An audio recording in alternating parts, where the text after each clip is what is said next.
سلام دوستان عزیز، امید که جور صحتمند باشین. دوستان عزیز، 5 کار رو باید از زندگیمون دور کنیم و ترکش کنیم. 1. بدون هدف زندگی کردن. بدون هدف زندگی کردن کاملا اشتباه است. بدون هدف نباید زندگی کنیم. یک هدفی داشته باشیم که در مسیر اون بتونیم قدم برداریم. حتما یک هدف به خودتون داشته باشین. حتما داشته باشین یک هدف که بتونید در مسیر همون راه برین، قدم بردارین تا موفق شوین. یک هدفی به خودتون باید داشته باشین.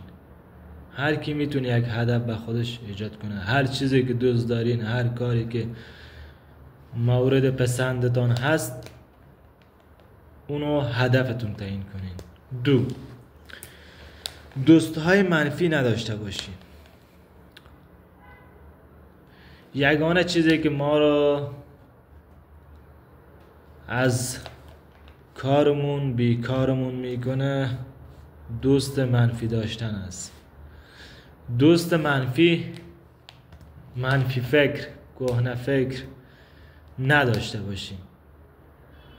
دوستانی داشته باشین که شما را تشویق کنن و از شما حمایت کنن و به شما یک چیزهای خوبی رو یاد بدن. دوستانی نداشته باشین که شما یک کاری رو انجام میدین بگن نه این کار خوب نیست، در حالی که اون کار خوب است، خودت هم میدونی که خوب است، اما اون میگه نه نرو تو این، به درد نمیخوره، نمیتونی، سخت است و این است. نه، دوست منفی رو کلا از زندگیتون بردارین. یک دفترچه داشته باشین، روی این خط بکشین کلا دوست منفی رو از زندگیتون بردارین کلا. 3. افراد موفق را مسخره کردن یا خنده کردن. هیچ وقت این کارو نکنین.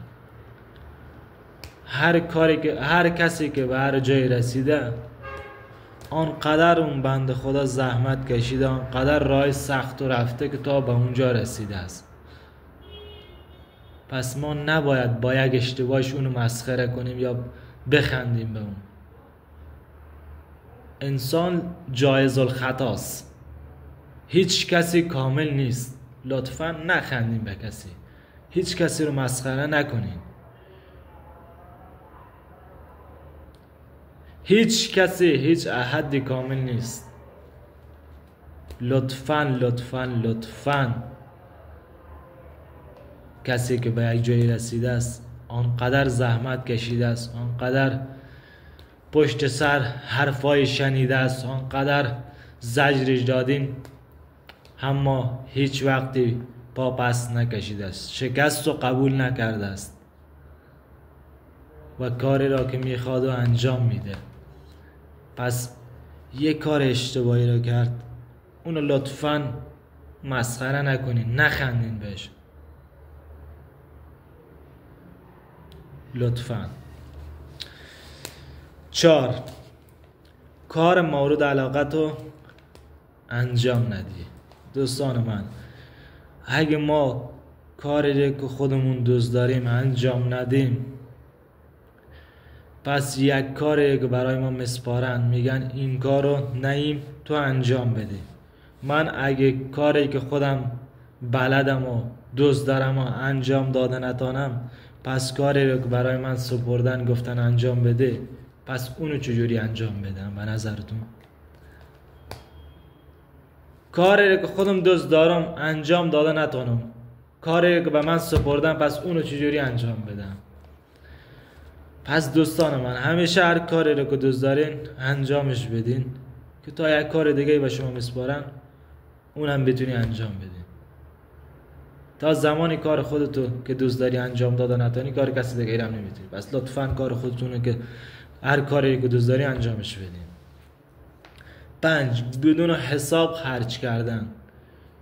همیشه یک دفترچه، یک کتابچه داشته باشین که بتانی هر چیزتون رو بنویسین، حساب کتاب کنین با خودتون. باور کن وقتی حساب کتاب میکنی میفهمی که من چقدر دارم، چقدر خرج کردم، از زندگی لذت خاصی رو میبری. من دیدم واقعتش، من خودم انجامش دادم، شما رو میگم انجام بدین. خیلی لذت بخشه. یک دفترچه حتما باید داشته باشین. در طول روز هر کاری کردین، هر چیزی خرج کردین، هر چیزی به حسابتون اومده سو اونو بنویسین و از زندگیتون لذت ببرین. این 5 کار رو ترک کنین. 1. بدون هدف زندگی کردن. 2. افراد موفق را مسخره کردن. 3. دوستان منفی داشتن، دوست شدن با کسانی که منفی هستن، منفی فکر هستن. 4. کار مورد علاقت انجام ندی. 5. بدون حساب کتاب زندگی کنی، یعنی یک حساب کتاب نکنی.